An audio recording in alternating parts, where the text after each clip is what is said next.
उसके बाद फिर 2007 में सनेचा परिवार की राम कथा करी।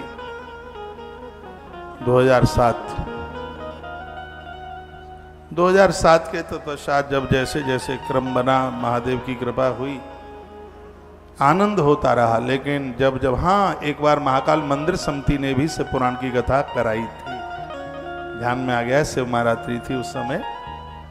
देखो, दुनिया में वक्ता की कोई कमी नहीं है। मैं कितना भाग्यशाली हूं कि स्वयं मंदिर कमेटी ने हमारी 2 या 3 कथाएं कराई। एक बार शिव महापुराण थी, एक बार भागवत थी, शायद एक बार राम कथा थी।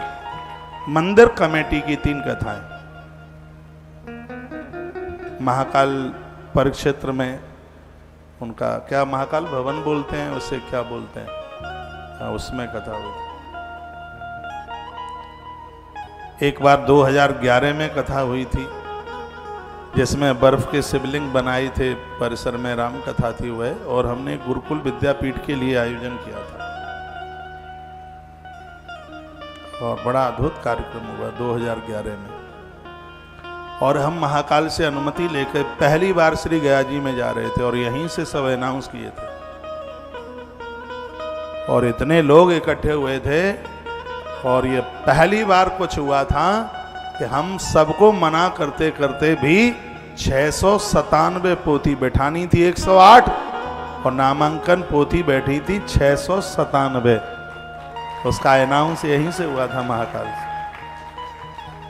गया बहुत बड़ा धाम है, बहुत बड़ा तीर्थ है। मैं तो कहूँगा मनुष्य जीवन प्राप्त किया है तो अपने पूर्वजों के निमित्त श्री गया जी एक बार यात्रा जरूर करना। पितरों के लिए, पूर्वजों के लिए गया जी की भागवत समझ लो कि पूर्वजों से, उनके ऋण से ओऋण होने वाली बात होगी। मैं 8-7 बार गया जी गया हूं और श्राद्ध के समय पर ऐसा प्रतीत होता है कि हमारे पूर्वज जिंदे हैं, इस धरती पर उतर के आ गए। फल्गु माता को ऐसा वरदान मिला है। जहाँ के भगवान स्वयं गदाधर वहां पर विराजित हैं, बैठे हैं। जहां पूर्वज कहीं भी तृप्त नहीं होते, उद्धार नहीं होता, उनका समाधान फिर श्री गया जी में ही जाके होता है। इसलिए इसको पितृ तीर्थ के नाम से जाना जाता है। हर एक गृहस्थ व्यक्ति को, हर एक विरक्त व्यक्ति को, हर किसी को इस स्थान पर भगवान गदाधरनाथ, माता फल्गु के किनारे पर जाना ही चाहिए। कोई एक रात्रि भी गया जी में रुक के आ जाता है तो उसके पुरखे तृप्त हो जाते हैं।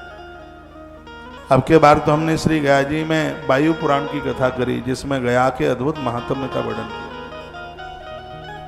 जिसमें यहां तक वर्णन किया गया कि जो गया जी चल के जाता है उसमें 73 पीढ़ियों का तारण होता है। उसमें बुआ का कुंडवा भी आता है, मौसी का कुंडवा भी आता है। उसमें 73 पीढ़ियां और वो जोड़ करके बताई थी वायु पुराण में।